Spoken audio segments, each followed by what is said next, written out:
memulai ibadah Natal kita sore hari ini, kita akan berlatih 2 pujian yang akan kita nyanyikan di ibadah sore malam hari ini.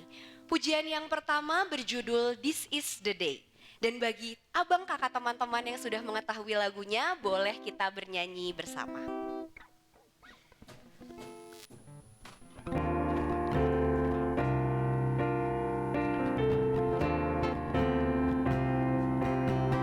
There's a light that shines with hope and grace, fills the sky with new mercy each day. We're alive, let your glory pour out, Jesus.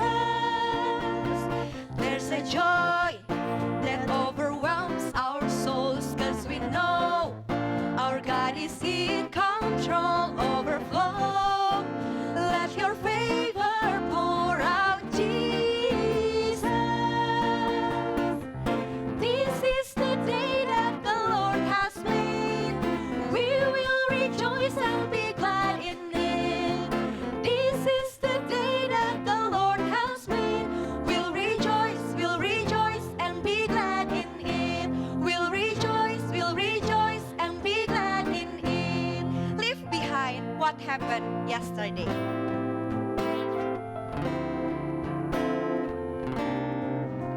Leave behind what happened yesterday, 'cause today there's a new thing happening.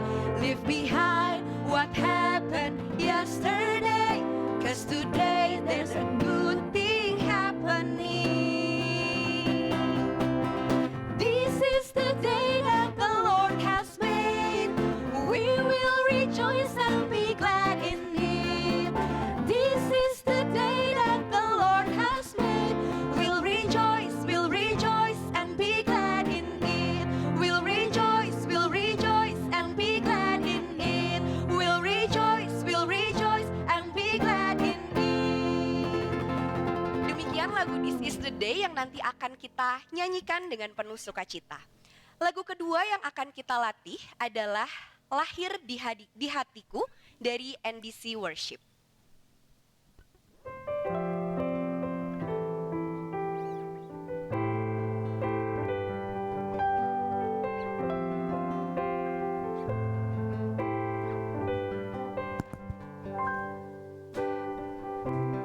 Kasih-Mu temukanku,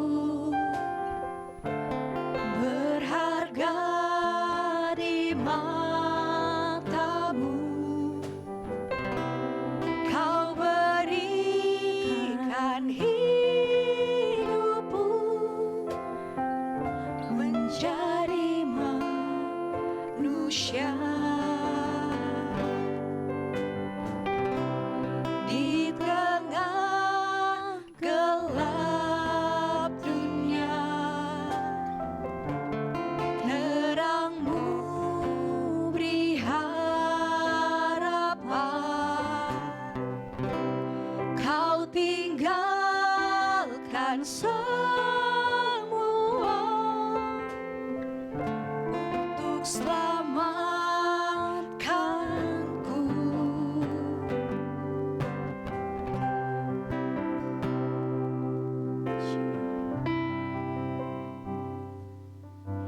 Dan namamu,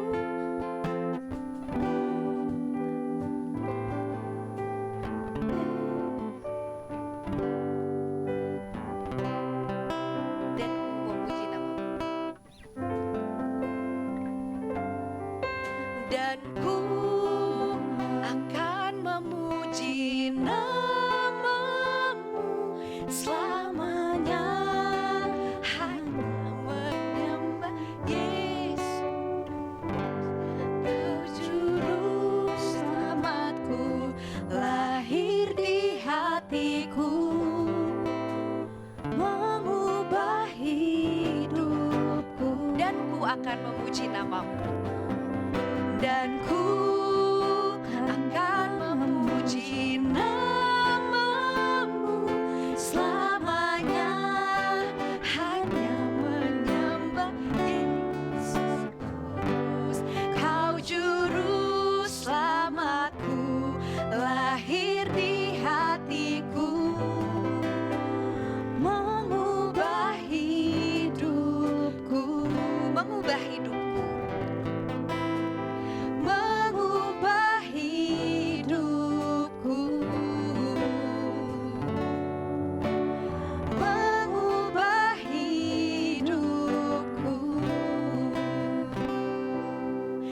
sekian beberapa lagu yang akan kita nyanyikan di dalam ibadah kita sore ini. Shalom, selamat sore saudara-saudara yang dikasihi Tuhan. Selamat datang di Natal Perkantas Jawa Barat. Segala puji, syukur, hormat, dan kemuliaan hanya bagi Tuhan yang memberikan kita kesempatan untuk hadir dan bersekutu dalam ibadah ini.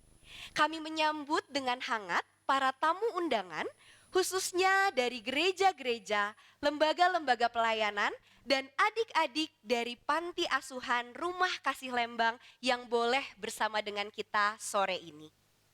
Saat ini kita akan mendengarkan kata sambutan. Kami mempersilahkan kepada Ketua Panitia Pelaksana Natal, Bang Asrin Tampu Bolon.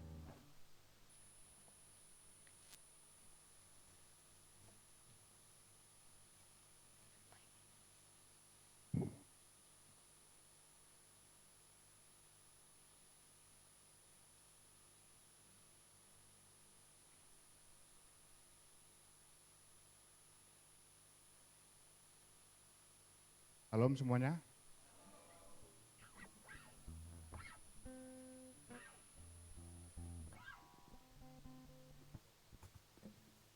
Puji Tuhan kita bisa hadir di Natal Perkantas hari ini. Selamat datang kepada DPP, Ko Edwin.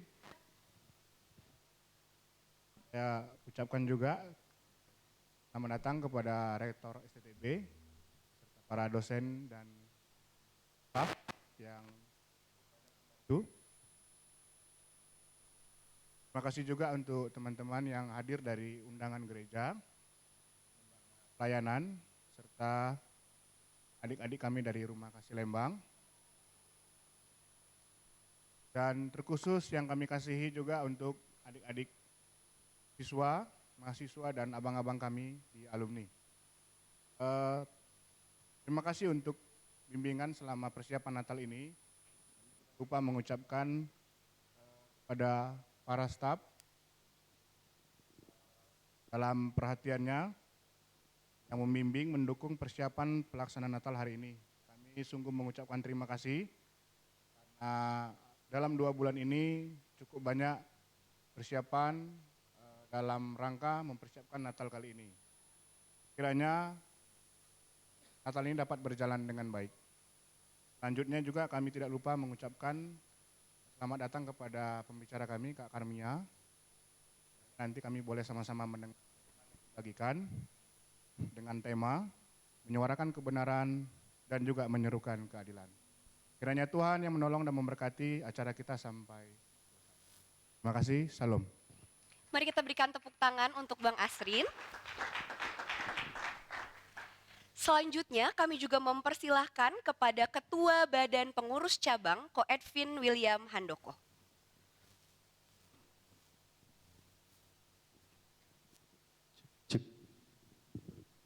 Cek. Shalom, selamat sore. Shalom. Ya, walaupun masih menunggu yang datang, semoga semangat ya. Sekali lagi saya mau mendengarkan semangatnya. Shalom, selamat sore kakak abang teman-teman. Ya, puji Tuhan kita bisa kembali bertemu di suasana Natal kembali. Kayaknya baru kemarin gitu ya kita merayakan Natal 2024. Sekarang sudah 2025 saja. Saya menyambut untuk seluruh siswa, mahasiswa, dan alumni yang hadir untuk kita sama-sama bisa menikmati perayaan Natal Perkantas Jawa Barat di tahun 2025 kali ini. Saya menyambut untuk setiap tamu undangan yang mungkin saya gak bisa sebutkan satu-satu, untuk si Karmia yang nanti akan melayani kita, untuk adik-adik kita di Panti Asuhan Rumah Kasih Lembang, dan seluruh pihak-pihak undangan yang boleh hadir pada hari ini. Saya juga mengucapkan banyak terima kasih untuk panitia, ketua panitia, dan seluruh jajarannya, untuk seluruh orang-orang atau pihak-pihak yang boleh memungkinkan acara Natal ini boleh terjadi. Dan terkhusus juga untuk teman-teman rekan-rekan dari STTB. Semoga di kesempatan Natal hari ini kita bisa sama-sama saling bersekutu bersama dan menikmati pesan Natal yang nanti disampaikan. Mungkin pesan Natal yang disampaikan, tema yang didengungkan bukan sesuatu yang sering kita pakai di dalam sebuah tema Natal gitu ya Kak Abang sekalian. Kadang-kadang kalau tema Natal kan udah pasti kasih, damai sejahtera gitu. Yang halus-halus aja lah gitu kan. Tiba-tiba temanya hari ini tentang suara kebenaran, suara keadilan. Saya waktu mendapatkan tema ini bertanya-tanya kira-kira apakah staf-staf ini merasa tertindas gitu ya. Atau tidak merasa ada kebenaran di dalam perjalanan mereka sehingga mereka memilih tema ini gitu. Tapi saya rasa ini adalah next step yang penting. Ketika kita sudah mendapatkan kasih dan damai sejahtera dari Natal itu, kita tidak hanya diam begitu saja, tapi membawa damai itu dengan dalam bentuk menyuarakan kebenaran dan membawa keadilan. Seperti layaknya Tuhan Yesus yang datang ke dunia ini bukan untuk menyenangkan semua orang, tapi juga membawa kebenaran dan keadilan itu. Akhir kata, selamat Natal dan Tahun Baru, sasarangan jantan murid, sasarangan ngajian murid. Tuhan Yesus memberkati. Mari kita berikan tepuk tangan untuk Ko Edwin selaku Ketua BPC Perkantas Jawa Barat. Terima kasih untuk Bang Asrin dan Ko Edwin yang sudah menyambut setiap kita di Natal malam hari ini. Saudara-saudara, mari kita juga saling menyambut satu dengan yang lain. Kita boleh memberikan salam kepada teman di sebelah kanan, kiri, depan, dan belakang dengan senyum yang terbaik, dengan senyum yang termanis, dan juga dengan penuh sukacita. Boleh keluar dari tempat duduknya juga untuk boleh saling menyapa. Supaya di tempat ini suasananya semakin hangat. Cek. Saya mengajak kita bangkit berdiri, mari kita datang ke hadirat Tuhan, membawa pujian bagi Tuhan yang telah hadir. Mari kita sambut kebaikannya dan kita bernyanyi sebab Tuhan baik. Mari kita bertepuk tangan.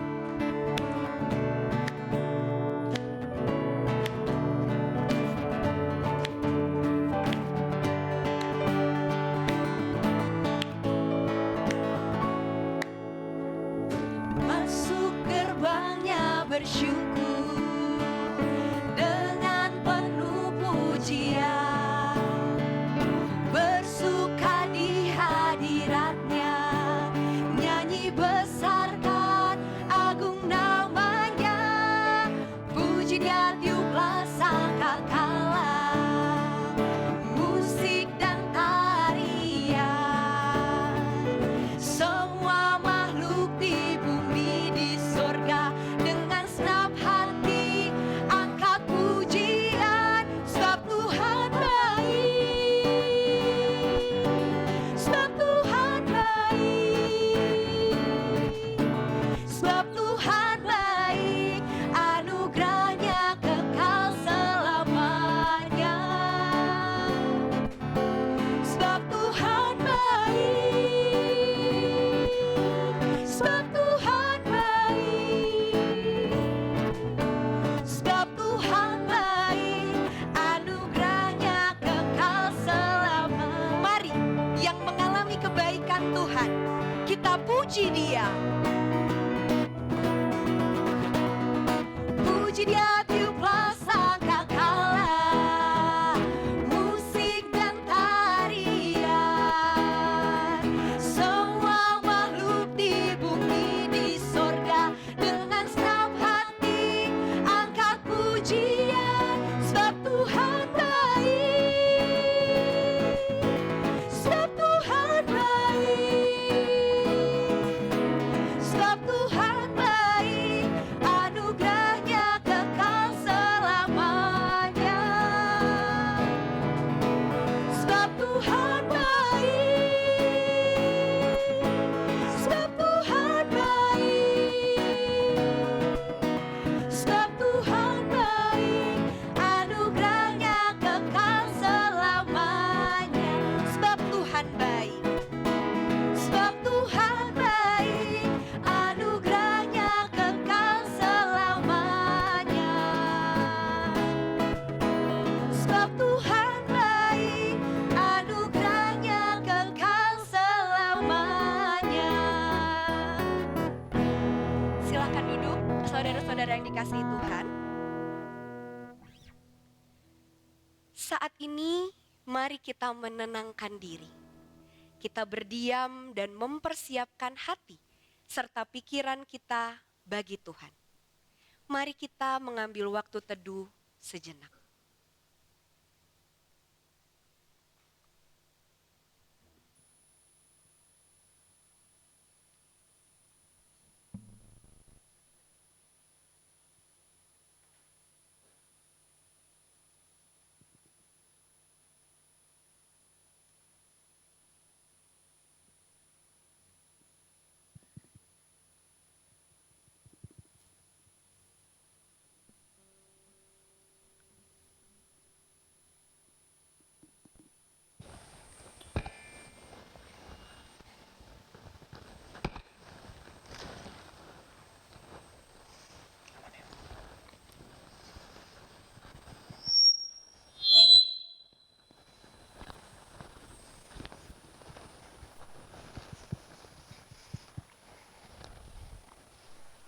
Nyanyian tentang kebun anggur.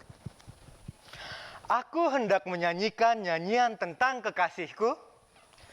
Nyanyian kekasihku tentang kebun anggurnya.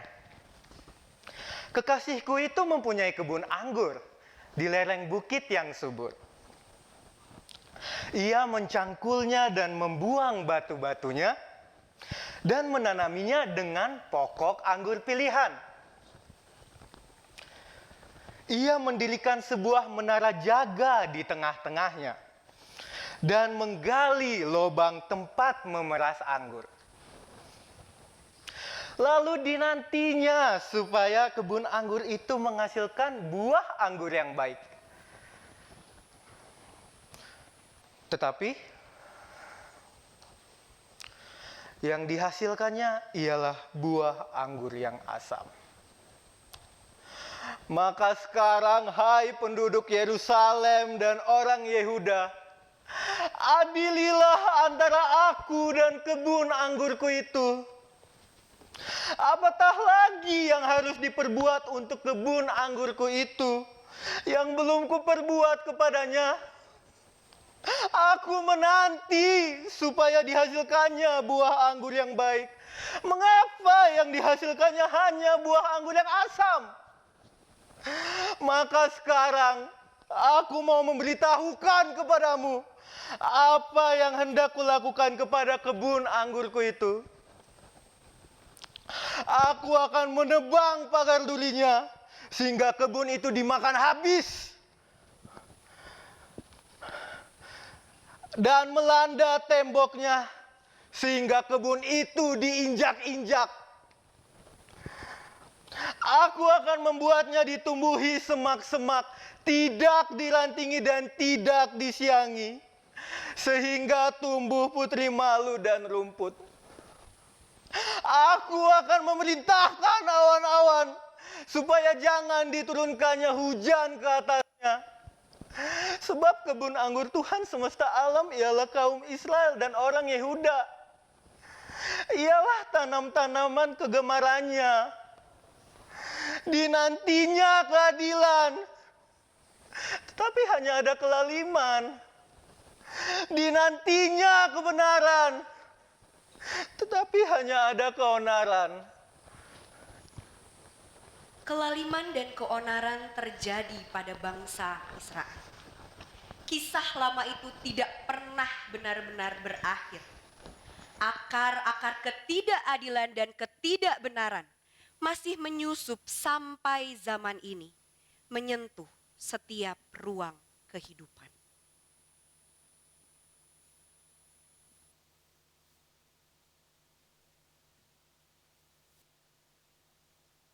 Setiap hari, aku menyaksikan teman yang diejek hanya karena nilai, penampilan, atau latar belakangnya.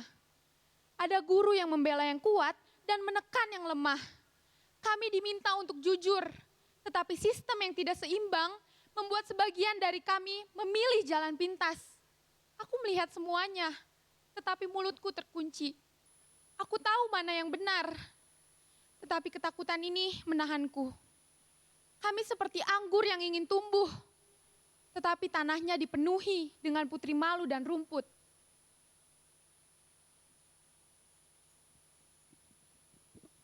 Kami belajar untuk masa depan, tapi seringkali nilai justru lebih dihargai daripada integritas.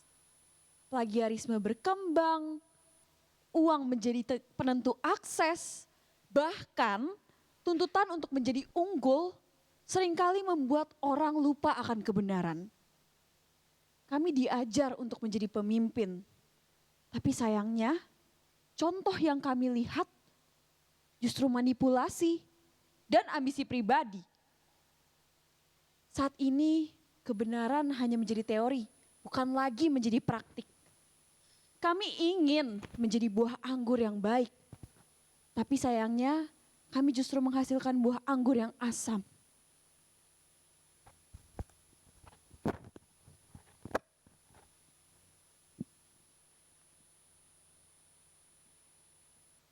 Kami memasuki dunia kerja dengan idealisme yang besar.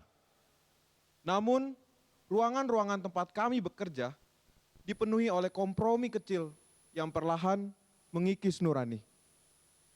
Suap dianggap wajar, rekayasa laporan dipandang strategi.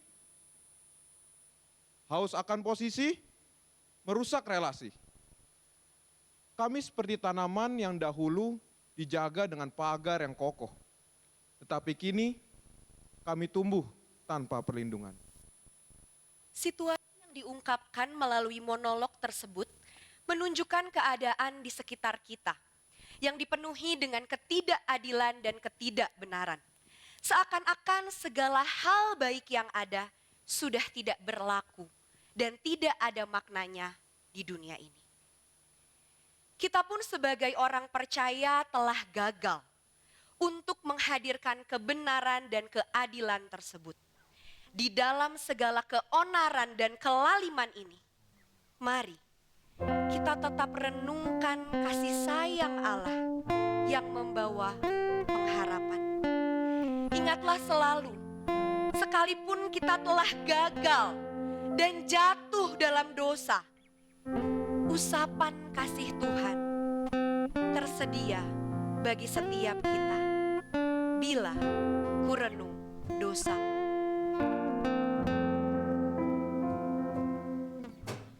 Bila kurenung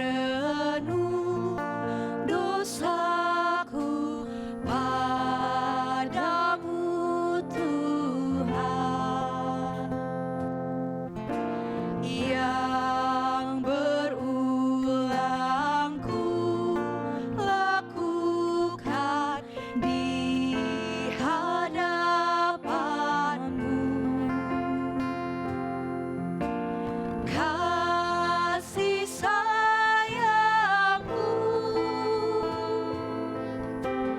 perlindunganku,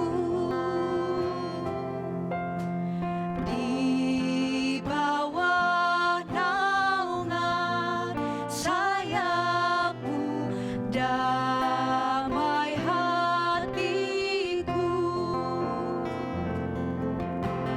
Kasih sayangmu, pengharapanku, usapan kasih setiamu selalu ku rindu. Akuilah segala keberdosaan dengan rendah hati di hadapan Tuhan, sebab Dia memberikan kita pengampunan.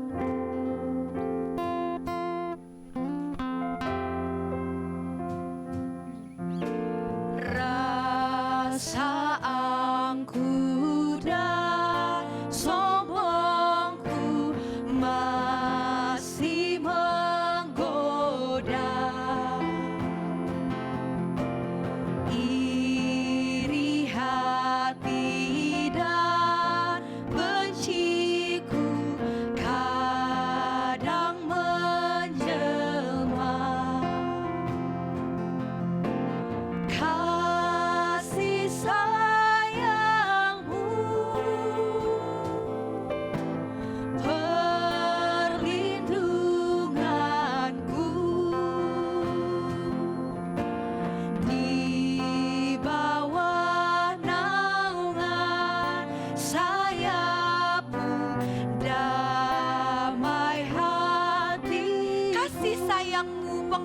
harapanku. Kasih sayangmu, pengharapanku,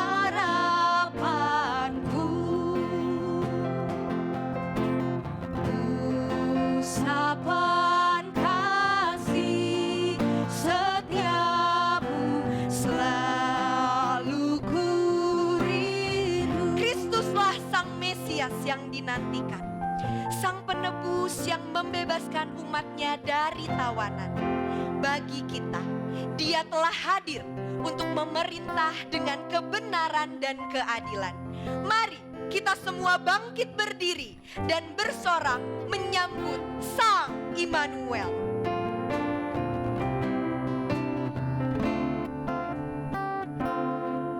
Oh, datanglah Immanuel,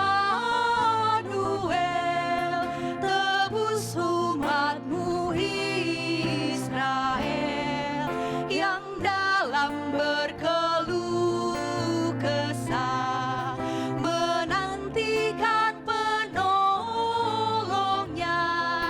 Bersoraklah hai Israel, menyambut Sang Immanuel. Karena itu, mari kita semua orang yang berharap pada Kristus Sang Mesias mempersiapkan hati untuk mendengarkan firman-Nya. Oh Tuhan Allah, datanglah, firman-Mu berkuasalah, seperti waktu Kau beri di atas puncak Sinai. Bersoraklah hai Israel, menyambut Sang Immanuel.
6. Sudah ketemu? Oke, mari kita sama-sama membaca firman Tuhan. Namun tidak akan ada lagi kesuraman untuk negeri yang terimpit itu. Kalau dahulu Tuhan merendahkan tanah Zebulon dan tanah Naftali, di kemudian hari Dia akan memegahkan jalur ke laut, daerah seberang sungai Yordan, dan wilayah bangsa-bangsa lain.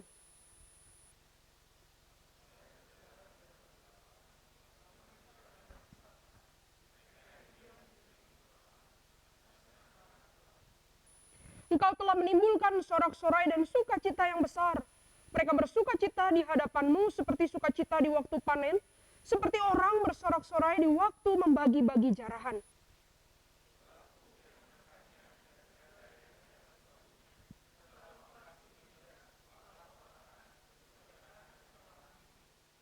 Sebab setiap sepatu tentara yang berderap-derap dan setiap jubah yang berlumuran darah akan menjadi umpan api.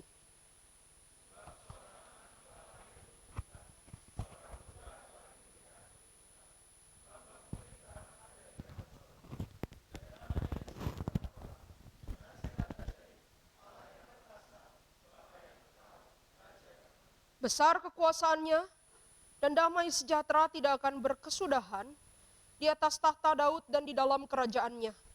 Karena Dia mendasarkan dan mengukuhkannya dengan keadilan dan kebenaran dari sekarang sampai selama-lamanya. Kecemburuan, sebenarnya bahasa Inggrisnya itu adalah zealous. Jadi gairah Tuhan semesta alam akan melakukan hal ini. Demikian jauh pembacaan Alkitab. Saudara, kita tetap buka Alkitab, nanti kita akan sama-sama melihat ayat ini satu persatu sambil merenungkannya ya. Nah Bapak Ibu saudara-saudara yang dikasihi Tuhan, pada waktu saya masih kuliah, kira-kira 10-an tahun yang lalu, saya pernah satu kali itu bermain dengan anaknya seorang kerabat saya. Anak ini namanya Marvel. Maaf kalau ada nama Marvel juga ya, tapi ini Marvel. Umurnya masih 3 atau 4 tahun. Ya saudara, kita suka main. Lalu satu kali dia panggil saya, dia ajak saya main, saudara. Dia bilang seperti ini, Ii Mia, nah, Ii itu orang Chinese itu panggil tante gitu ya. Ii Mia, ayo kita main petak umpet katanya. Lalu saya jawab, saya sambut ajakan dia. Boleh, ayo main petak umpet. Mau Marvel yang ngumpet sembunyi atau mau Ii Mia yang sembunyi? Lalu dia bilang begini, aku sembunyi, Ii Mia cari. Saya bilang, oke, kamu sembunyi, Ii Mia cari. Karena saya main sama anak kecil, saudara-saudara, saya mengikuti gaya dia, saudara. Saya balik badan, saya tutup mata saya, lalu saya hitung, saudara. 1, 2, saya dengar suara dia cekikik-cekikik begitu ya, ketawa-ketawa ya. 3, 4, lama-lama suaranya mulai redup, mulai pelan. Saya pikir dia sudah pergi sembunyi kemana. 5, 6, 7, 8, 9, 10. Sudah ya Marvel, Ii Mia cari ya. Ii Mia mau cari Marvel. Saudara, saya balik badan, betapa saya kaget dan juga tidak bisa menahan tawa, saudara. Ketika saya melihat, pakai ini aja. Oke, ya ketika saya melihat anak ini saudara tetap di tempatnya. Dia tetap di situ. Jadi waktu saya sudah balik badan, masih ada dia saudara. Dia nggak pergi sembunyi kemana-mana, tetap di situ. Tapi saudara, yang dia lakukan adalah dia tutup mukanya seperti ini. Jadi dia pikir kalau dia tutup mukanya, dia sembunyi di dalam kegelapan, maka seisi dunia sekitarnya dia juga tidak akan bisa melihat dia. Dia pikir kalau dia tutup mukanya, sembunyi di dalam kegelapan, saudara-saudara, maka dia aman, dia terlindung. Dunia sekitarnya tidak bisa cari dia, tidak bisa temukan dia, tidak bisa menyakiti dia. Padahal sesungguhnya apa? Sesungguhnya dia yang sedang masuk ke dalam kegelapan dan bersembunyi di sana. Bapak Ibu Saudara, abang kakak teman-teman semua, sekilas kisah ini membuat kita tertawa. Kenapa? Polos banget sih cara pikir anak-anak kecil itu. Tapi saudara, seiring saya bertumbuh, saya sadar satu hal. Kita orang dewasa. juga sering melakukan hal yang sama, bukan? Cuman caranya lebih canggih. Hidup Anda dan saya kadang tidak ubahnya dari serangkaian upaya persembunyian di dalam kegelapan. Hidup manusia, kita tentu tidak menutup wajah kita dengan tangan. Tetapi seringkali saudara-saudara kita menutupi dosa-dosa yang kita tidak mau hadapi. Kita menutupi luka-luka yang kita tidak mau bereskan. Kita menutupi ketakutan yang kita nggak mau akui. Kita menutup diri dari jalan kebenaran yang seharusnya kita tempuh. Kita sembunyi, saudara, dari diri kita sendiri, dari panggilan kita, dari orang lain, bahkan dari hadapan Tuhan. Dan kita pilih untuk masuk ke dalam kegelapan. Ketika kita kemudian lihat realita dunia yang sepertinya sangat gelap, ada krisis iklim di mana-mana, ada bencana di mana-mana, kemiskinan, kejahatan, ketidakadilan, dunia yang porak-poranda. Lalu kita menyalahkan keadaan dan kita bertanya, Tuhan, Engkau di mana? Seolah-olah seperti Tuhan yang pergi sembunyi. Padahal kenyataannya apa? Kita yang masuk ke dalam kegelapan dan menutupi diri kita dengan kegelapan. Surah hal ini juga yang dihadapi umat pilihan Allah, namanya bangsa Israel. Israel itu satu bangsa yang besar, tetapi secara khusus teks kita hari ini itu berbicara tentang bangsa Israel yang hidupnya di sebelah selatan, namanya Yehuda. Saudara, kisah ini terjadi sekitar 700 tahun mungkin sebelum Tuhan Yesus lahir, 700-800 tahun begitu. Saudara, ini petanya bangsa Israel pada waktu kitab Yesaya ini dituliskan. Jadi saudara, bangsa Yehuda yang saya maksud itu yang warna biru itu. Kalau saudara lihat foto yang di sebelah kiri itu yang warna biru ini. Nah saudara, pada waktu itu bangsa-bangsa di sekitarnya yaitu bangsa Israel. Israel ini ada waktu itu bangsa yang terkenalnya namanya Efraim, saudara-saudara, ini yang di utara ya. Dan juga bangsa Aram. Mereka ini membuat satu persekutuan, koalisi. Koalisi untuk apa? Untuk mengalahkan satu bangsa yang lebih besar lagi, satu bangsa yang lebih dikdaya, yang lebih adikuasa namanya Asyur. Nah, Yehuda ini diancam sama Aram sama Israel. Kamu mau ikut kami enggak? Koalisi. Kalau tidak mau, ya kamu dikalahkan. Di dalam 2 Tawarik pasal 28 kalau saudara baca, di situ ada kisahnya. Bangsa Aram, bangsa Israel itu mulai pelan-pelan menginvasi Yehuda. Saudara, Raja Yehuda pada waktu itu namanya Raja Ahas. Raja Ahas ini orangnya tidak gampang menghadapi tekanan. Ketika ditekan oleh bangsa Aram dan juga Israel yang ngajak perang sekutu itu. Saudara, dikatakan dalam Yesaya pasal 7, hati Ahas dan rakyatnya itu gemetar, ketakutan. Seperti pohon hutan yang bergoyang ditiup angin.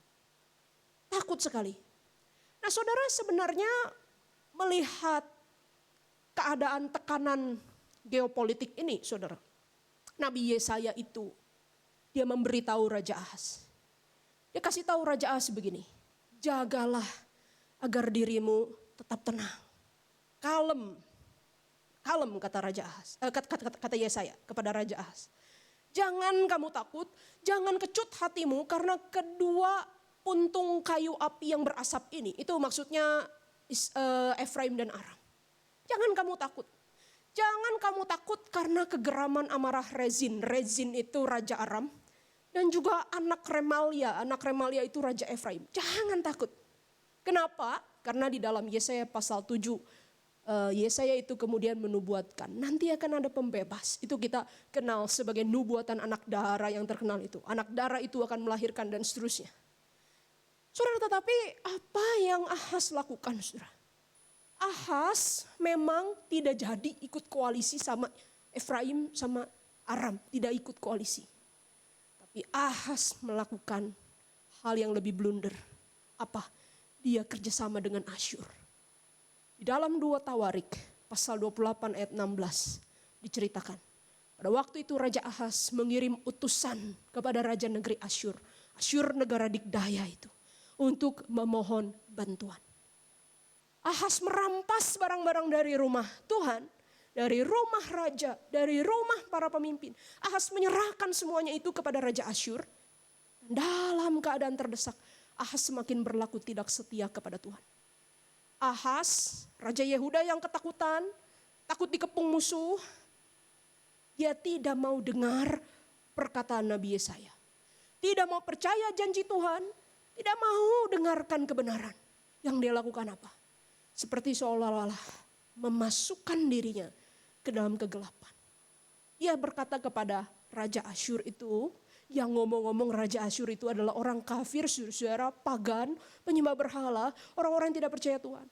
Raja Asyur datanglah, tolonglah kami, selamatkanlah kami. Ini ambil semua, emas bait Allah, perak bait Allah, perkakas rumah Allah, ambil, silakan, lakukan apa yang kau mau. Hanya tolong, selamatkan kami. Saudara, bagi bangsa Israel, bait Allah itu tanda perjanjian Tuhan dengan umat. Identitas yang spesial bahwa Tuhan mengasihi mereka dan ingin mereka jadi terang di tengah bangsa-bangsa. Tapi Ahaz menganggap remeh persekutuan dengan Tuhan. Menganggap hina rumah Tuhan. Malah berkata kepada bangsa kafir itu, tolong selamatkan kami. Bukankah ini juga mirip dengan hidup saudara dan saya? Yang seringkali di dalam himpitan, di dalam ketakutan, di dalam situasi yang sulit. Kita sadar kita orang lemah, kita sadar kita tidak punya banyak sumber daya, kita takut menghadapi realita hidup. Tapi kita gak mau taat firman Tuhan. Tidak mau percaya janji Tuhan. Kita malah masuk ke dalam kegelapan. Anda dan saya bergantung pada apa? Pada uang, pada investasi, pada status, pekerjaan, jabatan, kekuatan diri. Bahkan manusia-manusia lain yang kita pikir kepadanya kita bisa menyandarkan hidup. Yang kepadanya dialah juru selamat kita. Kalau saya punya kamu, kalau saya punya abang di dalam hidup saya aman dan selamat. Amin saudara? Jangan diaminkan. Akibatnya apa? Bukan kelegaan, bukan damai sejahtera, bukan pemulihan. Melainkan apa? Kegelapan yang semakin menekan. Saudara, di dalam Yesaya 8 ayat 22, 21 persis seperti yang sebelum tadi ayat yang kita baca. Keadaannya Yehuda itu digambarkan seperti ini. Orang akan lalu lalang di negeri itu melarat dan lapar. Dan ketika lapar, mereka akan gusar, kemudian mengutuk raja dan mengutuk Allah. Mereka mengadah ke langit, mereka melihat ke bumi, tetapi yang mereka lihat apa? Kesesakan, kegelapan, kesuraman yang mengimpit. Dan akhirnya mereka akan dibuang ke dalam kegelapan. Kalau bahasa Paulus, ini artinya apa? Seluruh ciptaan telah ditaklukkan ke dalam kuasa dosa. Mengerang kesakitan terus. Dan upah dosa adalah kesia-siaan. Ujungnya maut. Gambaran hidup Anda dan saya bukan? Saudara, tetapi kita bersyukur. Kabar baik hari ini mengatakan apa? Ada terang Tuhan yang mengalahkan kegelapan. Tuhan kita tidak tinggal diam di dalam situasi umatnya yang penuh carut marut karena kegelapan dosa. Saudara, di dalam Yesaya pasal 8 ayat 23 yang tadi kita baca, dikatakan seperti ini. Tidak akan ada lagi kesuraman di negeri yang terhimpit itu. Tanah Zebulon dan tanah Naftali yang tadinya itu pertama-tama mendapatkan serangan. Lalu daerah di pinggir danau itu yang pertama-tama mendapatkan serangan, itu justru pertama-tama akan mendapatkan keselamatan. Bangsa yang berjalan di dalam kegelapan telah melihat terang yang besar. Mereka yang tinggal di negeri kekelaman, atasnya terang telah bersinar. Firman Tuhan melalui Nabi Yesaya mengatakan bahwa Allah dari surga melakukan intervensi. menyatakan terang yang tidak bisa ditutupi oleh kegelapan, bahkan juga melampaui segala dosa dan keberdosaan umat. Saudara, terang itu akan membuat bangsa-bangsa bersorak-sorai seperti menikmati panen, pesta, sukacita yang besar. Lalu juga dikatakan kuk yang menekan bangsa yang ada dalam perbudakan dosa itu akan dipatahkan. Tongkat yang membelenggu dan menindas mereka akan dihancurkan. Bahkan juga dikatakan sepatu para tentara yang berderap-derap dan juga jubah yang berlumuran darah itu akan menjadi umpan api. Maksudnya apa? Dilempar dan dibakar. Artinya apa? Perang akan selesai. Gencatan politik ini akan berakhir, penindasan akan berakhir. Saudara, kita tahu bahwa ayat-ayat ini itu bicara tentang apa sih? Bicara tentang Yesus, Mesias yang diharapkan dan dinanti-nantikan, yang akan membawa terang, membawa kebebasan, membawa kemerdekaan, membawa pemulihan, membawa berkat. Yesus. Saudara, kenapa di dalam pasal 8 tadi ayat 23 disebutkan kata-kata Zebulon, Naftali, daerah di pinggir danau? Saudara, bukankah nanti kita akan lihat di dalam Injil Matius pasal 4. Pada waktu Yesus pertama kali masuk ke dalam dunia melayani, setelah dia dicobai di padang gurun, setelah dia memilih para murid, lalu masuk ke dalam pelayanan. Dia akan mulai dari mana? Dari Galilea, dari Zebulon, dari Naftali. Tempat yang paling gelap, tempat yang paling hina, tempat yang paling berdosa. Justru itu yang pertama-tama Tuhan terangi dengan kasih dan sinarnya. Saudara, kita tahu kan kenapa disebut di dalam Yesaya ini bahwa kuk yang membebani orang-orang itu akan dicabut. Karena Yesus sang Mesias itu akan datang dan bilang apa? Mari kepadaku semua orang yang letih, lesu dan berbeban berat. Aku akan kasih kamu kuk baru. Bukan kuk perbudakan. Tapi kuk apa? Kuk pemuritan. Kuk jalan salib. Saudara, kita tahu bukan kenapa di dalam Yesaya ini disebut tongkat penindas akan dipatahkan. Karena sang anak manusia, Mesias, Yesus yang dijanjikan itu. Waktu dia datang, dia akan bilang apa? Dia akan celikan setiap mata orang buta. Dia akan buka setiap telinga yang tersumbat. Dia akan buat orang lumpuh melompat. Dia akan patahkan semua belenggu. Bukan hanya secara politik, tetapi juga bahkan penindasan dosa. Penindasan di dalam kegelapan. Dan kita tahu bukan kenapa dibilang semua sepatu tentara dan jubah yang berdarah-darah itu nantinya akan dibakar. Kenapa? Perang sudah selesai. Bukan hanya perang Israel lawan Yehuda, Aram lawan Yehuda, Asyur lawan Yehuda, bukan. Tapi perang Anda dan saya lawan dosa. Perang Anda dan saya lawan iblis. Perang Allah sendiri lawan kuasa kejahatan. Kenapa? Jubah yang berlumuran darah itu bisa dibakar hangus. Karena di salib itu anak manusia itu membiarkan jubahnya terlepas. Dan tubuhnya berdarah-darah. Untuk apa? Menyelamatkan saudara dan saya. Tapi saudara, yang mengejutkan saya adalah 2 ayat terakhir. Kalau kita berpikir konteks perang. Perang Yehuda lawan koalisi Israel, Asyur, Aram. Saudara, ini ternyata perang koalisi bukan hanya zaman sekarang ya. Rusia lawan Ukraina, Palestina lawan Israel, Cina lawan Amerika, Indonesia kejepit. Bukan hanya begitu. Tetapi dari ratusan tahun yang lalu sudah terjadi. Dan kalau di dalam konteks perang ada himpitan, ada gencatan. Lalu dikatakan nanti ada Mesias, pahlawan perang yang memberi kemenangan. Gimana sih image kita, gambaran kita terhadap si Mesias itu? Dia orangnya seperti apa sih? Yang memberikan kemenangan besar ini, yang memberikan sorak-sorai, mengakhiri perang, memberikan kehidupan baru. Dia orang seperti apa? Saudara, kalau saya baca cerita-cerita perang, tentu secara wajar kita akan berpikir bahwa si Mesias ini adalah orang yang penuh dikdaya, badannya tinggi besar, pakai kereta kuda yang besar. Dia punya senjata yang pamungkas, saudara. Sekali dilempar semua orang musuh-musuh mati. Tapi yang paling mengejutkan adalah ayat 5 dan ayat 6. 2 ayat terakhir. Nah, menggambarkan Mesias itu.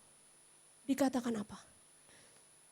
Sebab seorang anak telah lahir untuk kita. Seorang putra telah diberikan untuk kita. Anaknya di sini itu saudara, orang Ibrani tahu. Itu anak apa? Anak baby. Innocent baby. Helpless baby. Lambang pemerintahan ada di atas bahunya. Betul, namanya disebutkan orang. Penasehat ajaib, Allah yang perkasa, Bapa yang kekal, Raja damai. Tetapi how this kind of Messiah look like? Seperti apa rupanya? Seorang bayi. Seorang putra. Ini yang membuat saya tidak pernah mengerti, tidak pernah habis pikir dengan cara Allah menebus dunia ini. Saudara, Allah menyatakan keadilan dan kebenaran bukan dengan tentara perang, bukan dengan pedang, bukan dengan kereta kuda, bukan dengan gada besi, tapi dengan rupa seorang bayi. Dia tidak mengalahkan Yehuda, Asyur, Aram dengan pasoka yang lebih canggih. Tetapi dia mengalahkan hatimu dan hatiku yang begitu keras. Dosa yang begitu gelap dan membelenggu kita. Dengan apa? Kayu salib kotor dan kasar.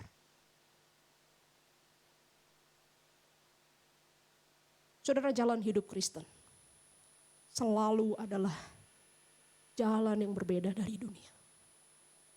Kalau dunia panggil saudara dan saya naik terus, engkau akan jadi kepala dan bukan ekor, engkau akan naik dan bukan turun, engkau kaya tidak pernah miskin. Ada amin saudara-saudara. Itu ayat firman Tuhan juga ngomong-ngomong yang saya kutip. Dunia mengajarkan S1 gak cukup, kamu tambah S2, S2 gak cukup, kamu tambah S3. Supaya apa? Supaya gajimu lebih banyak. Supaya statusmu lebih tinggi, supaya keluargamu di kampung lebih bangga sama kamu, supaya derajat terangkat. Tetapi anak manusia, anak Allah itu datang menjadi manusia dan berkata apa? Siapa yang mau mengikut aku? Harus apa? Sangkal dirimu, pikul salibmu, jalan bersama saya setiap hari. Dengan kuk yang seperti diri kita itu diikat dengan diri Tuhan. Jalan ikut Tuhan setiap hari. Siapa yang mau menjadi besar di antara engkau harus jadi apa? Yang terkecil, pelayanmu. Dan bukankah dia katakan kerajaan surga umpama siapa? Umpama yang paling kecil di antara kita ini. Anak kecil itu. Yang sama murid-murid pada diusir-usir. Jangan ganggu, jangan berisik. Nanti suaramu masuk noise, ini lagi tiktokan Tuhan. Enggak. Tuhan bilang siapa yang jadi seperti anak kecil ini. Itulah yang punya kerajaan Allah. Maukah kau dan saya menjalani jalan kebenaran, jalan keadilan. Bukan dengan sorak-sorai, gegap gempita, atau harus menjadi raja penguasa. Saya tahu ada di antara abang kakak, saudara-saudara, ada dari antara kita yang memang mungkin Tuhan panggil, Tuhan tempatkan masuk ke sentral, ke tengah-tengah, ke pusat kuasa. Ada, dan itu baik. Tetapi bagi sebagian lain, dan hampir mungkin kebanyakan dari kita, Tuhan memanggil kita menyatakan keadilan dan kebenaran dari mana?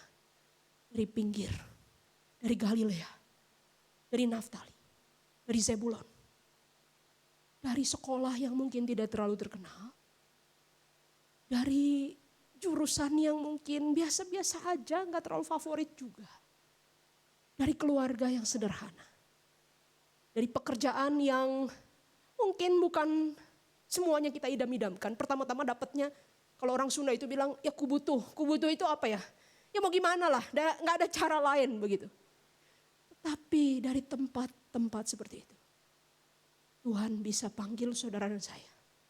Menyatakan keadilan dan kebenaran. Sebagaimana dia yang lahir dalam rupa seorang bayi. Tetapi saudara, di zaman sekarang itu banyak orang merendah untuk melambung saudara. mengecil untuk meroket. Kalau saya pelayanan di gereja sebagai tim pengembalaan jemaat, biasanya itu kalau kita cari majelis itu saudara, itu biasanya jawabannya default. Dulu waktu saya tahun pertama, tahun kedua saya anggap ini jawaban serius sekali harus didoakan. Lama-lama setelah tahun ke-8 mungkin saya agak berdosa juga ya, tapi saya mulai pikir ini mah default lah. Bapak mau jadi majelis? Oh jangan, saya masih banyak dosa. Saya belum kudus, saat teduh saya bolong-bolong ya. Dulu saya tuh serius loh mendoakan yang begitu. Aduh Tuhan tolong supaya hatinya dikuatkan. Udah 8 tahun dengar jawaban begitu terus, lama-lama saya bilang ini mah default aja. Nanti dibujuk sedikit, ayolah gak apa-apa, saya tahu Bapak kan rajin PA. Kita semua juga masih bergumul dalam dosa. Nah nanti udah seperti itu baru hatinya agak, oh iya saya dibutuhkan oleh gereja gitu ya. Nah nanti kalau depannya udah ada DKN atau PNT itu cara masuk gerejanya udah berubah saudara. Dulu awal-awal masih tunduk-tunduk begitu ya.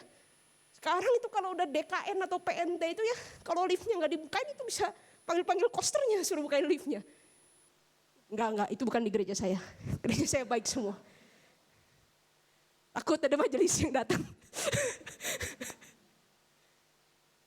Saudara, banyak orang berpikir, oh kalau kata Tuhan Yesus kan, siapa yang mau menjadi besar harus menjadi kecil. Udah saya kecil dulu lah. Supaya apa? Supaya nanti kalau saya sudah jadi besar, itu sebenarnya cuman ambisi seperti bara api yang ditanam dalam sekam saudara. Tapi sebenarnya menyala-nyala itu loh. Kalau bahasa anak zaman sekarang itu pick me sebenarnya. Tapi kalau pick me ketahuan banget kan udah gak bagus ya. Jadi kita pick me-nya terselubung lah. Biar jangan kelihatan. Saudara, Yesus bukan hanya pura-pura jadi bayi. Bukan hanya oh ya udah gak apa-apa lah saya lahir di Bethlehem. Supaya menjadi satu cerita moral inspiratif yang sangat mengagumkan dan tidak tertandingi oleh agama-agama lain. Bukan. Tapi di dalam inkarnasi, saudara Yesus menyatakan keadilan dan kebenaran. Dengan cara datang ke dalam dunia, menjadi sama dengan kita. Bahkan dia masuk ke dalam derita manusia. Dia menanggung derita setiap umat manusia jalankan, rasakan dan alami. Ingatkah saudara dan saya, bahkan pada waktu bayi dia lahir, harus lahir di dalam masa pemerintahan seorang tiran. Matius pasal 2 mencatat itu. Pada waktu Raja Herodes memerintah.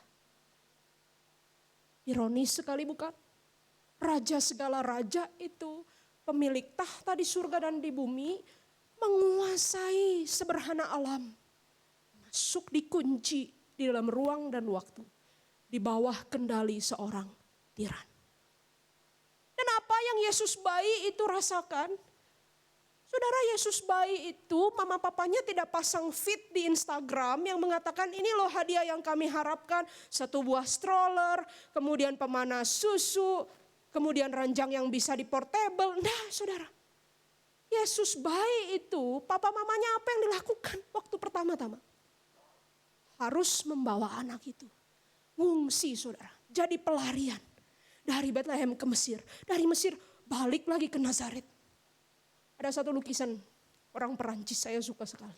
Menggambarkan apa? Bayi Yesus dipeluk mamanya. Di tengah dunia yang penuh kerusuhan. Kenapa? Karena dia mau merasakan deritamu dan deritaku. Ikut terlibat di dalam dunia ini. Lalu kita bilang begini. Ya, tapi dia jahat kan? Gak adil kan dia kan?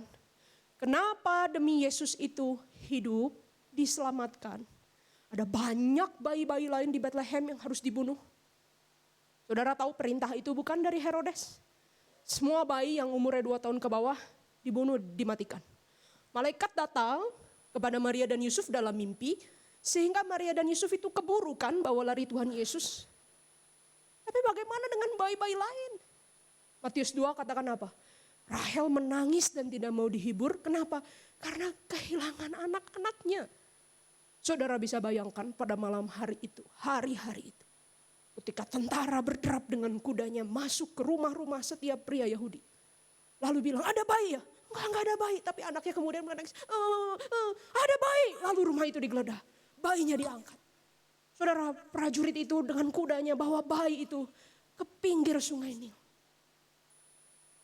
Lalu kemudian dengan ketika tentara itu mau siap-siap angkat pedangnya, mau tebas anak itu, saudara.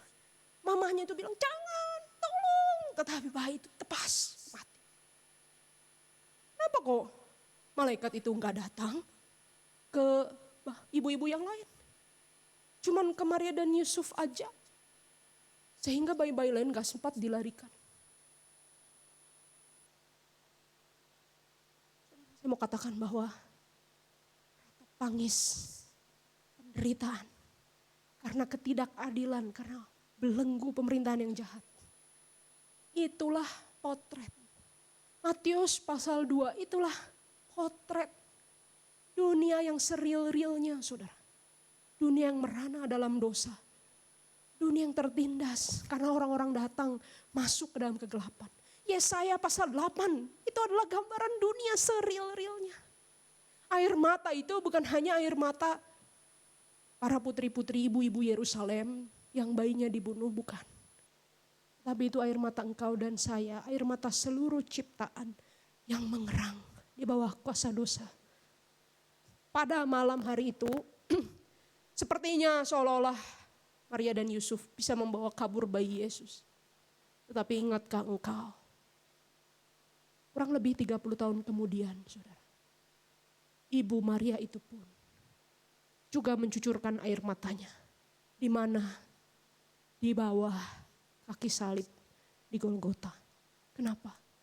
Karena dia melihat anaknya juga mati. Bedanya, ada bedanya. Saya kasih tahu satu bedanya. Bayi-bayi di Israel itu, bayi-bayi di Bethlehem itu, dibunuh mati.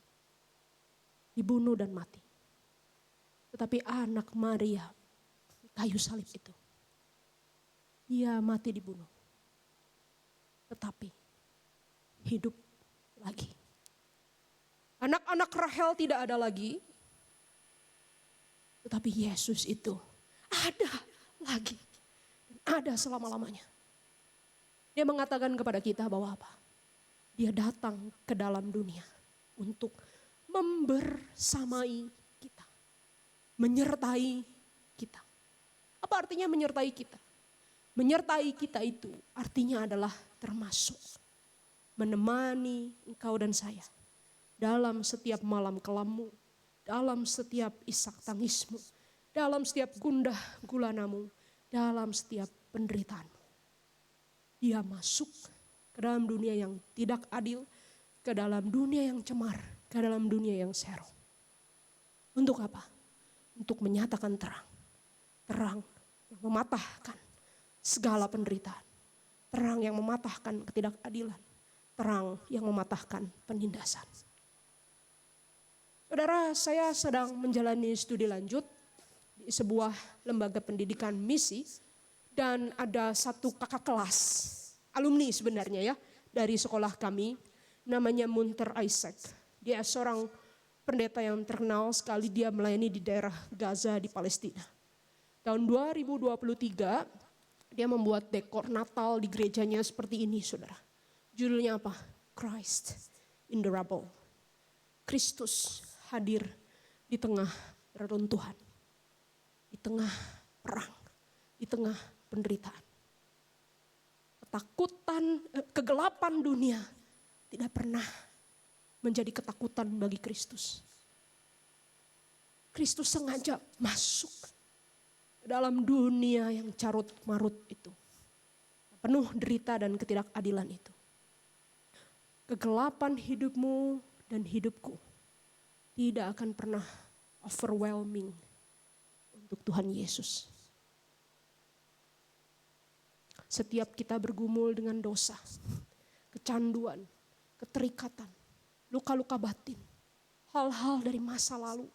Mungkin gak semuanya kesalahan kita, iya bisa jadi ini kesalahan orang lain, kesalahan dunia ini. Dan kita merasa Tuhan, hidup saya terlalu buruk, hidup saya terlalu hancur, tidak ada harapan lagi. Kamu berelasi dengan satu orang dan orang lain, lalu kemudian relasi-relasimu berakhir tidak baik.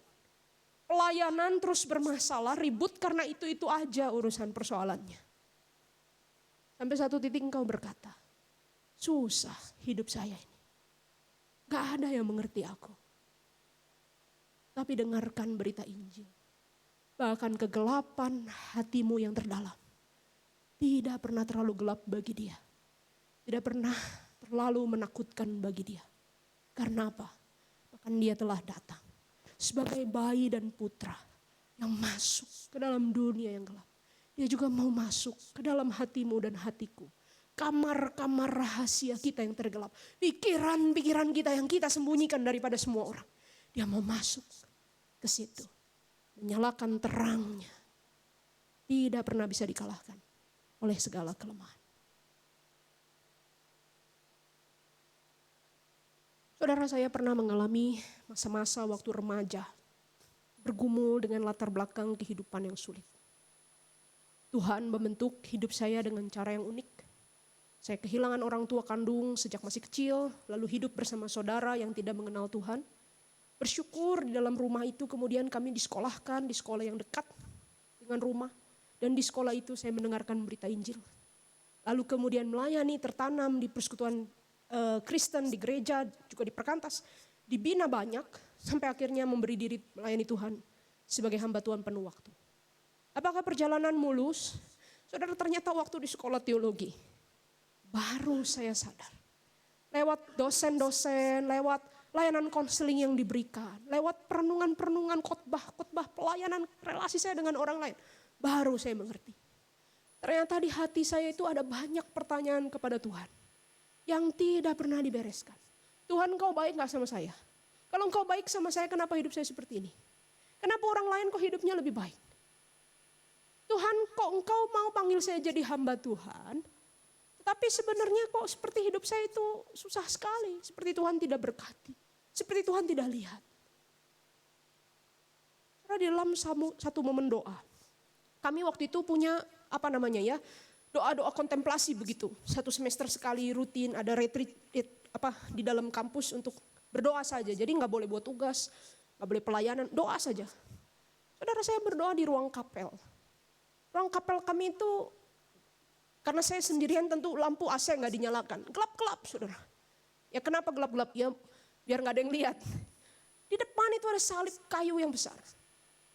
Saudara, ketika saya sedang berdoa, nangis sama Tuhan, tanya, kenapa kok hidup saya seperti ini? Saudara, di situ kemudian saya dengar di dalam hati kecil ini, Roh Kudus menyapa saya. Tuhan Yesus bilang dari atas salib itu apa? Tentu saya gak melihat visual ya, ada Yesus begitu, enggak. Tapi di dalam hati, Tuhan Yesus bisik seperti ini. Saya tahu rasanya, pergumulanmu, perasaanmu. Ditinggalkan Bapakku, pindah-pindah. Disalah mengerti banyak orang. Saya tahu bergumul dengan dosa. Saya tahu menghadapi pencobaan-pencobaan dunia. Belakangan saya baru tahu itu enggak halu saudara. Itu karena perenungan firman Tuhan. Paulus katakan di dalam Ibrani 4 imam besar yang kamu punya, itu imam besar yang turut merasakan kelemahan-kelemahan kita. Dia masuk ke dalam hidupku yang penuh derita, ke dalam dunia ini yang penuh derita. Untuk apa? Untuk membawa terang, untuk membawa damai, untuk membawa kebebasan. Hanya di dalam Dia. Pertanyaan terakhir, kalau kita dikatakan sebagai orang-orang yang kepada kita Kristus mau datang, yang kepada kita Kristus mau masuk ke dalam hidup kita, yang kepada kita Dia mau memberi damai. Pertanyaan bagi kita, maukah Anda dan saya juga turut masuk ke dalam dunia penuh derita, dunia yang tidak adil, dunia yang menindas orang-orang benar dan bersuka atas orang-orang hanya karena pencapaiannya bukan prosesnya. Mau gak masuk ke dalam dunia itu? Meskipun kita mungkin seperti anak kecil yang bodoh, seperti bayi Yesus yang lemah. Tapi kita di sana menghadirkan terang, keadilan, kebenaran. Itu bahasa Alkitab, namanya apa? Inkarnasi.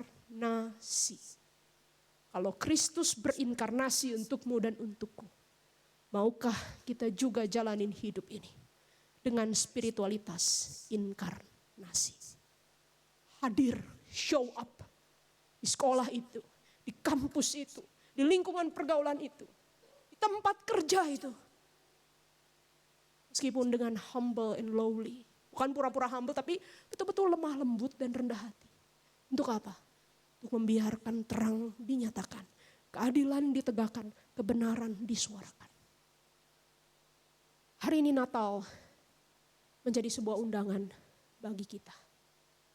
Maukah kita keluar dari persembunyian kita di dalam kegelapan dan berbalik pada terangnya?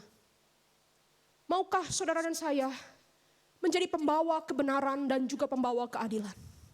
Dengan lembah lembut, dengan rendah hati, menempuh jalan inkarnasi yang berbeda dari dunia ini. Maukah kita juga masuk dalam derita dunia, membersamai dunia yang meratap. Bersama siapa? Bersama Kristus yang sudah menang. Apa jawab kita? Saya mempersilahkan kita mengambil waktu untuk tenang sejenak di hadapan Tuhan.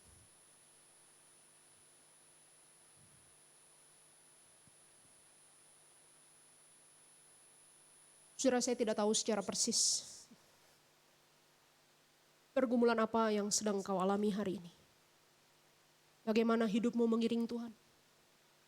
Bagaimana dinamikamu di dalam tempat kerja, di dalam studimu, di dalam rumah tanggamu? Hari ini kita merayakan Natal. Saudara, Natal bukan momen 4 minggu yang membuat kita lupa akan penderitaan-penderitaan dunia ini. Karena dekorasi, balutan kertas-kertas kado dan hiasan-hiasan cantik. Natal juga bukan painkiller dari semua duka cita hidup. Natal adalah momen ketika Tuhan Allah berkata, luka karena dosa ini memang begitu besar. Penderitaan ini memang begitu berat. Kegelapan ini begitu serius. Tapi karena aku sayang padamu, maka aku datang dan mau memikulnya bersama engkau. Bahkan aku mau memikulnya bagimu. Pertanyaan, maukah abang, kakak, adik-adik, teman-teman, kita semua juga berkata kepada Kristus, Tuhan, masuklah dalam hidupku yang gelap, terangilah hidupku, dan utuslah aku juga ke dalam duniamu yang gelap, membawa terangmu yang kekal itu.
Saya mengajak kita untuk sama-sama menaikkan pujian ini.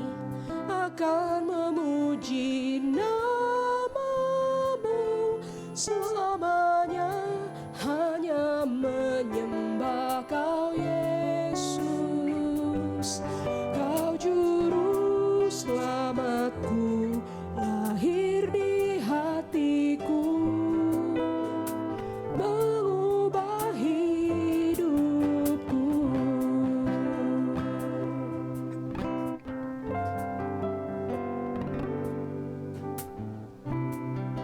kasih-Mu temukanku,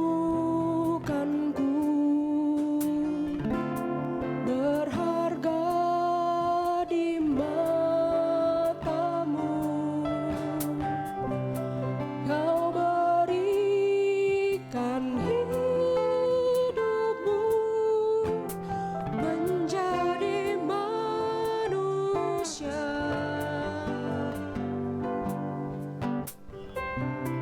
Di tengah gelap dunia, terang-Mu beri harapan.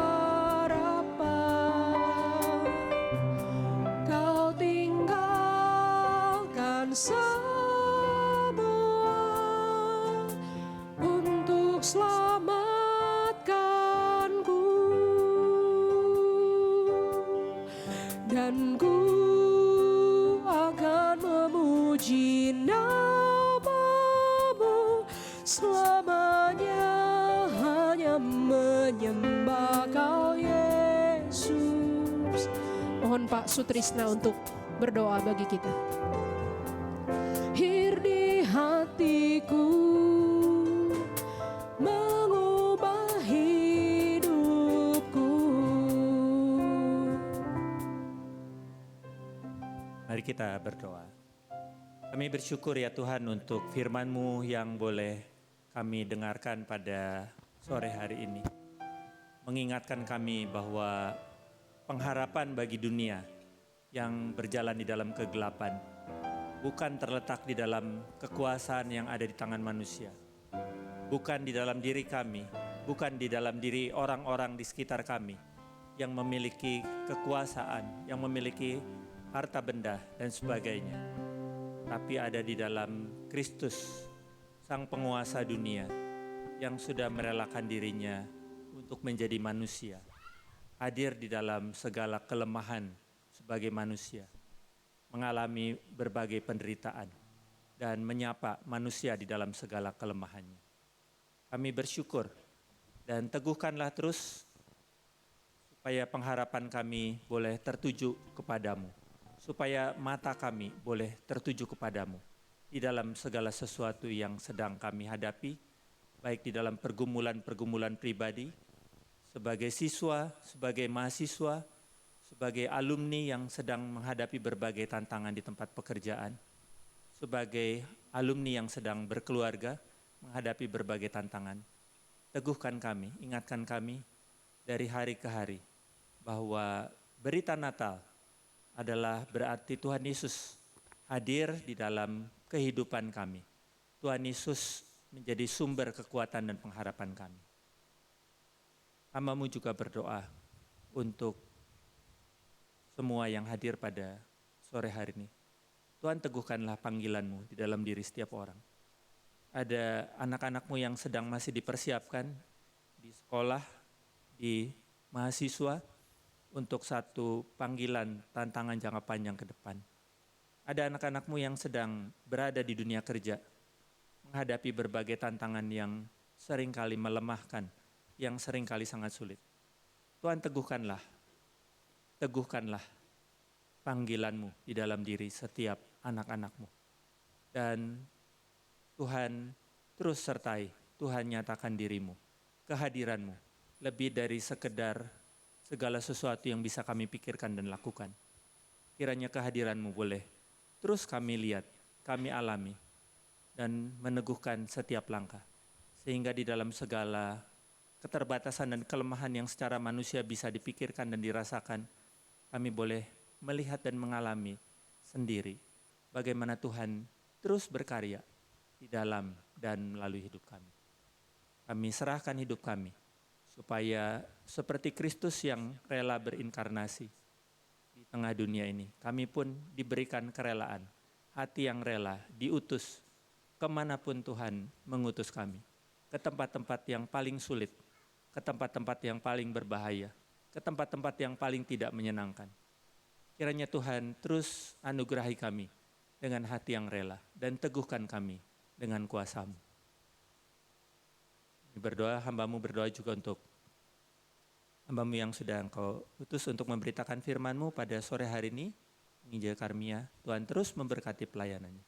Tuhan terus memberkati dan meneguhkan di dalam setiap langkah, baik di dalam studinya maupun perjalanan panggilan pelayanannya ke depan. Di dalam nama Tuhan Yesus Kristus kami naikkan doa kami. Amin.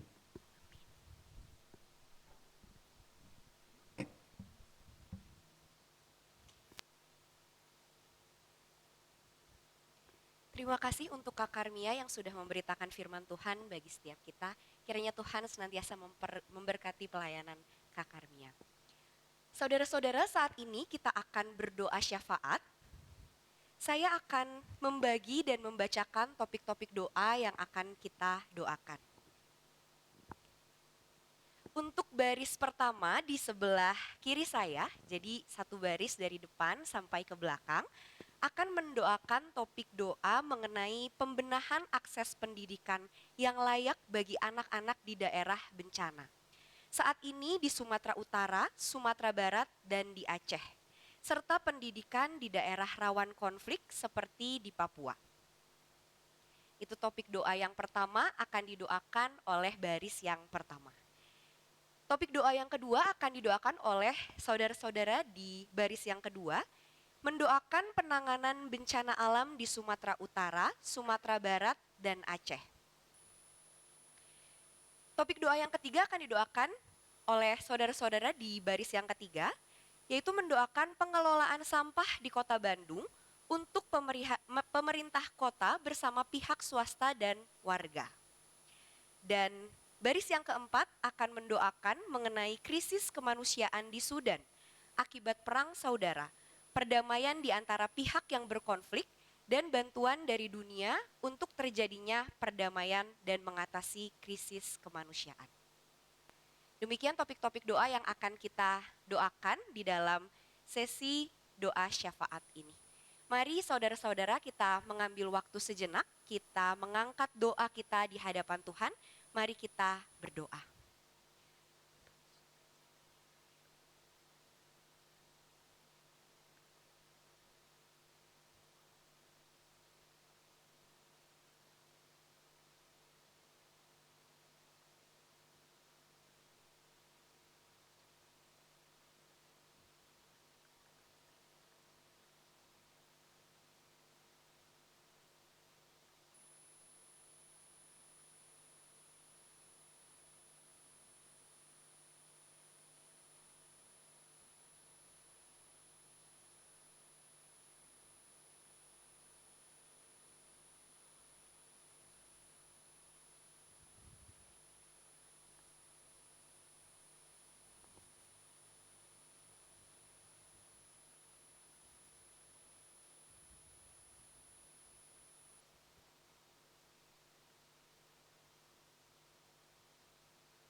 Amin.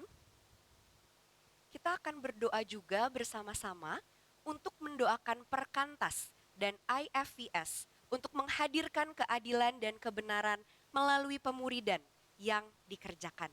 Mari saudara-saudara sekali lagi kita memohon di hadapan Tuhan, kita berdoa.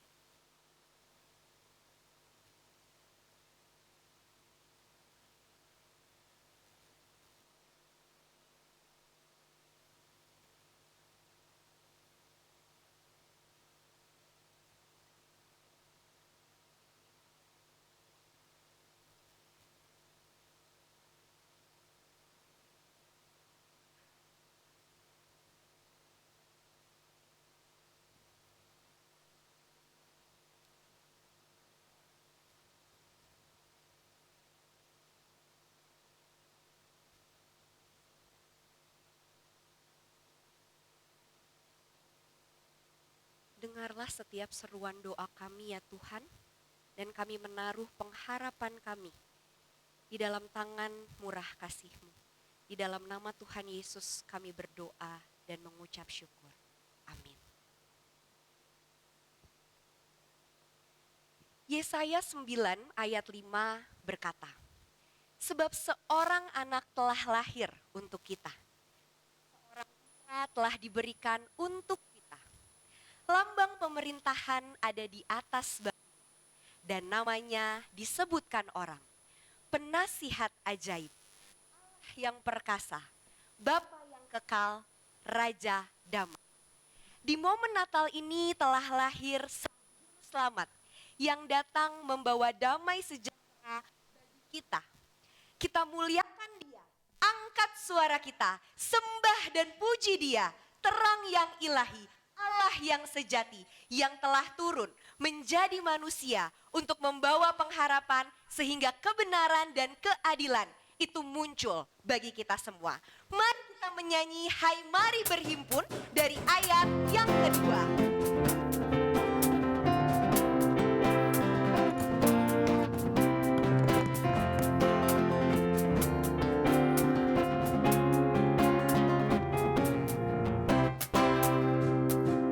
Terang yang ilahi, Allah yang sejati telah turun menjadi manusia.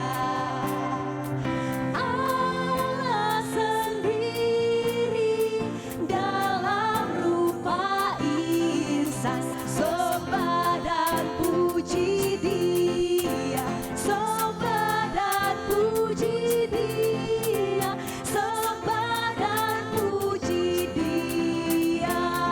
Tuhanmu, kita bertepuk tangan bagi Tuhan yang telah lahir.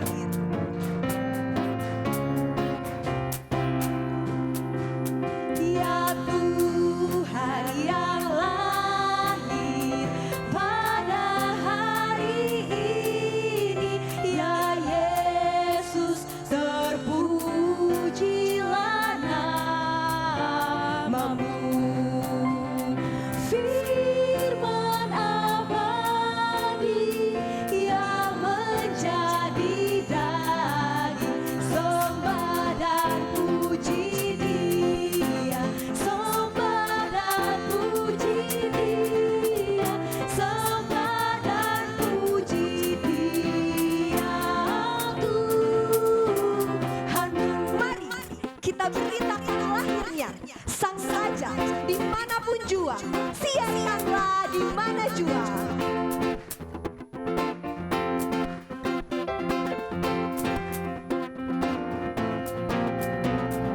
Hai, siarkan di gunung, di bukit dan di mana jua. Hai, siarkan di gunung, lahirnya Al-Masih. Hai, siarkan di gunung, di bukit dan di mana jua. Hai, siarkan di gunung, lahirnya Al-Masih. Di waktu kau gembala menjaga dombanya, terpancar dari langit cahaya mulia.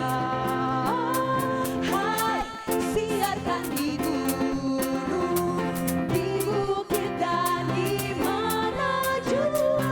Hai, siarkan di gunung, lahirnya Al-Masih. Saudara-saudara, sebagai tanda kita mengucap syukur atas kelahiran Sang Raja di dalam perayaan Natal ini, mari kita memberikan persembahan kita kepada Tuhan. Mari persembahkan yang terbaik, sebagaimana Tuhan menggerakkan hati kita untuk memberi dan mengingat saudara-saudara kita yang menjadi korban bencana. Persembahan ini akan diberikan untuk mendukung saudara-saudara kita yang ada di Sumatera Utara.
kembali menaikkan puji-pujian kita. Saya mengajak kita semua untuk bangkit berdiri.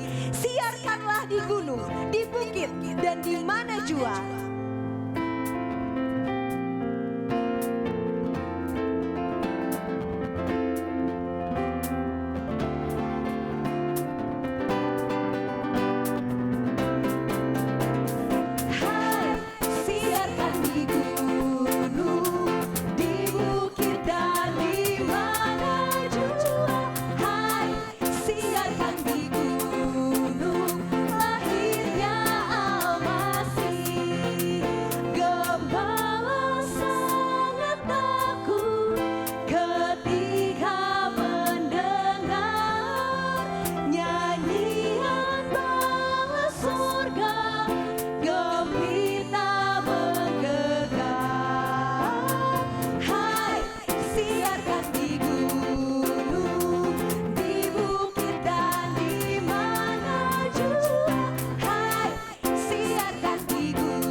Marilah kita bersorak-sorai dan bersukacita karenanya. There's a light that shines with hope and praise fills the sky. With new mercy each day we're alive. Let your glory pour out, Jesus. There's a joy that overwhelms our souls, 'cause we know our God is in control, overflow. Let your favor pour out, Jesus. Mari sambil melambaikan tangan katakan, this is the day that the Lord has made. We will rejoice and be glad in it. This is the day that the Lord has made. We'll rejoice and be glad in it. We'll rejoice and be glad in it. Sukacita Natal memenuhi hati setiap kita. Mari katakan ke teman di sebelah kanan dan kiri saudara, pujian ini bait yang kedua. There's a joy that overwhelms our souls, 'cause we know our God is in control, overflow. Let your favor pour out, Jesus. Panggil namanya Jesus. Jesus. This is the day that the Lord has made. We will rejoice and be glad in it. This is the day that the Lord has made. We'll rejoice and be glad in it. We'll rejoice and be glad in it. Kepada kita Tuhan telah memberikan pengharapan untuk menyuarakan kebenaran dan menyerukan keadilan. Rayakanlah pengharapan ini dengan menyalakan lilin, tanda kita rindu membawa pengharapan di tengah ketidakbenaran dan ketidakadilan yang terjadi. Kita akan menyalakan lilin dan saya akan memanggil perwakilan BPC, Ko Edwin, untuk menyalakan lilin ke depan. Perwakilan Panitia Natal, Bang Asrin.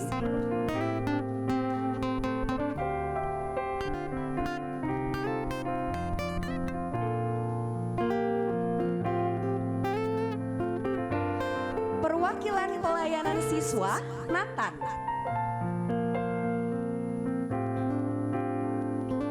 Perwakilan Pelayanan Mahasiswa, Skivo.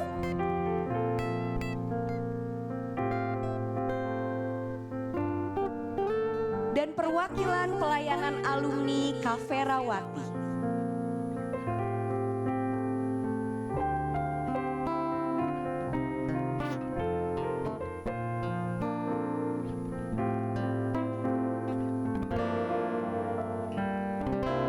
Dan saya mengajak kita semua untuk menyalakan dan mengangkat lilin kita. Mari kita membawa terang pengharapan di tengah dunia ini. Leave behind what happened yesterday.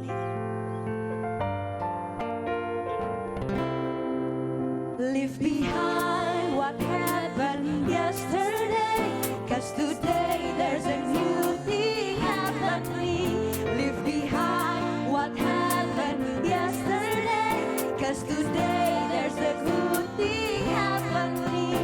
Leave behind what happened yesterday, 'cause today there's a new thing happening. Leave behind what happened yesterday, 'cause today there's a good thing happening. Leave behind what happened yesterday, 'cause today there's a good thing happening. Leave behind what happened yesterday, 'cause today there's a good thing. This is the day that the Lord has made. This is the day that the Lord has made. We will rejoice and be glad in Him. This is the day that the Lord has made. We'll rejoice and be glad in Him. We'll rejoice and be glad in Him. We'll rejoice and be glad in Him. Dengan terang lilin yang masih menyala, sebagai umat pilihannya, kita kembali berkomitmen, bertekad, dan bertekun untuk menyuarakan kebenaran dan keadilan di tengah bangsa ini dan di seluruh dunia, supaya damai sejahtera Allah hadir dan dialami oleh semua orang. Marilah kita pergi untuk membawa berita sukacita.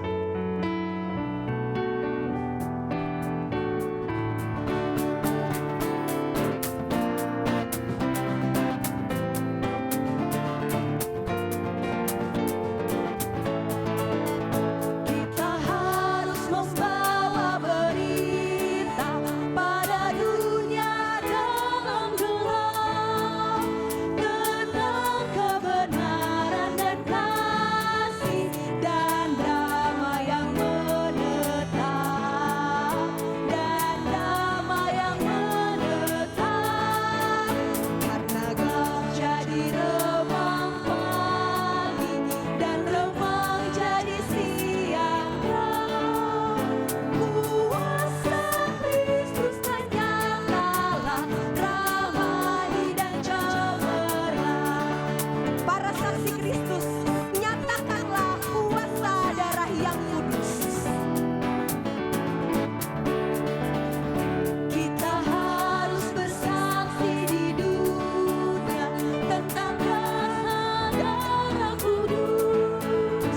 Semoga yang masih saksi terima sang penebus, terima sang penebus.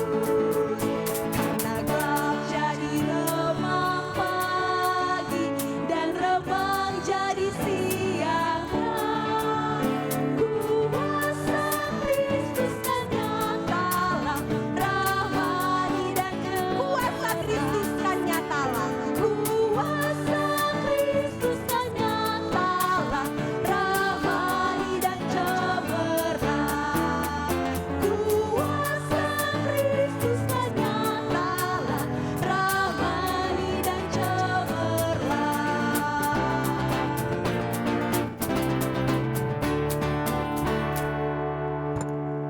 Sebab itu kuatkanlah tangan yang lemah dan lutut yang goyah. Luruskanlah jalan bagi kakimu, sehingga yang pincang jangan terkilir melainkan sembuh, dan terimalah berkat dari Tuhan. Tuhan memberkati kita dan melindungi kita. Tuhan menyinari kita dengan wajah-Nya dan memberi kita kasih karunia. Tuhan menghadapkan wajah-Nya kepada kita dan memberi kita damai sejahtera. Maka jadilah pembawa damai bagi dunia ini, kini dan selamanya. Amin. Silakan duduk saudara-saudara yang dikasih Tuhan. Ibadah Natal kita sudah selesai. Selamat Natal, Tuhan Yesus memberkati. Untuk acara selanjutnya saya persilahkan kepada panitia.